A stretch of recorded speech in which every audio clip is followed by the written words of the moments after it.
des regrets, nous parlons de deux choses. Nous parlons des choses que nous regrettons, que nous avons subies. Des événements, la méchanceté des autres, nous les avons subis et nous regrettons cela. Mais nous parlons aussi, quand nous parlons des regrets, nous parlons des erreurs que nous avons faites, que nous regrettons. Alors ça aussi, ça fait partie de la réalité de la vie. Alors on parle de deux choses, des choses que nous avons subies, que nous avons regrettées, mais aussi les choses que nous avons faites et que nous regrettons. Avec les regrets, on aimerait tellement pouvoir remonter dans le temps. Cet après-midi, devant chez Chantal, où on est logé, ou sur le front de mer, il y avait deux voitures qui sont rentrées dedans. C'était pas grave, mais les deux chauffeurs sont quand même énervés. Qui n'a pas vécu ça? Si seulement on pouvait revenir 5 minutes avant, on ferait les choses un peu différemment, n'est-ce pas?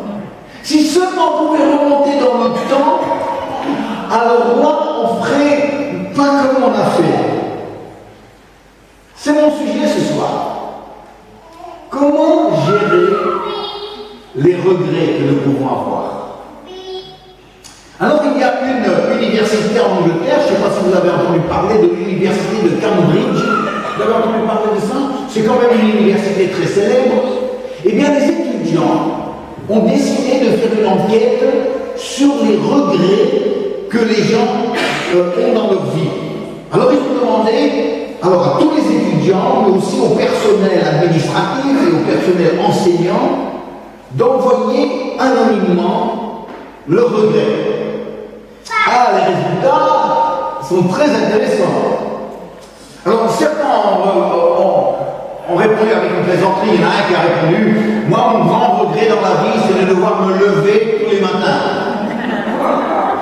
Bon, pour certains, peut-être, vous comprenez. Il y a un qui a écrit: mon grand regret, c'est avoir tout dépensé mon argent pour une fille qui m'a plaqué. Bon, ça aussi, on peut regretter. Mais quand même, quand on rentre dans les choses que les gens regrettent, on retrouve quand même des choses beaucoup plus sérieuses. Comme ceux qui avaient regretté d'avoir commencé la drogue. Ça, c'est revenu souvent. Il y en a un qui a simplement dit: eh bien, moi, ça a commencé quand j'ai fumé ma première cigarette à l'âge de 13 ans. Ma vie de drogue a commencé à 13 ans avec une cigarette. Il a regretté cette première cigarette. Ensuite, il y avait des étudiants qui ont regretté avoir trop fait la fête pendant leurs études.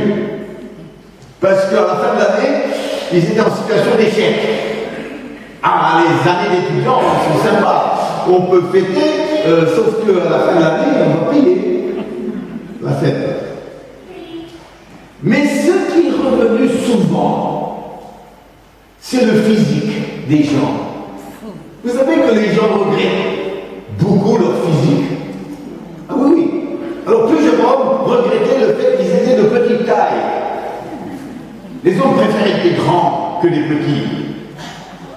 Mais au niveau physique, le top des regrets, vous savez ce que c'est? Le nez. Trop gros. Crochu. Pas droit.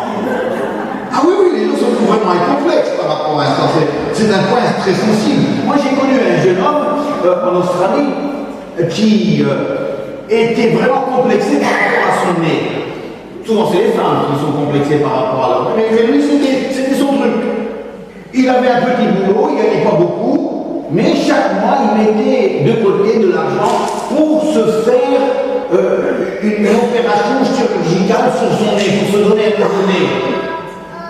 Moi, bon, c'est vrai que ce n'était pas le plus beau nez que j'avais vu, mais quand même, à ce moment-là, non. Tout était là, il y avait des trous, il y avait de quoi manger. Mais il s'est fait opérer, et puis à la fin, il a dépensé son argent, et puis il est sorti avec son pansement, et le jour où il fallait enlever le pansement, moi je m'attendais à un chef-d'œuvre. Écoutez, quand il a enlevé le pansement, c'était encore un nez avec deux trous. Non mais les gens, ça travaille la tête. Et vous savez que la chirurgie esthétique se fait une fortune simplement parce que les gens se trouvent moches. Alors on tire un peu sur la peau, on enlève un bout ici, on rajoute un autre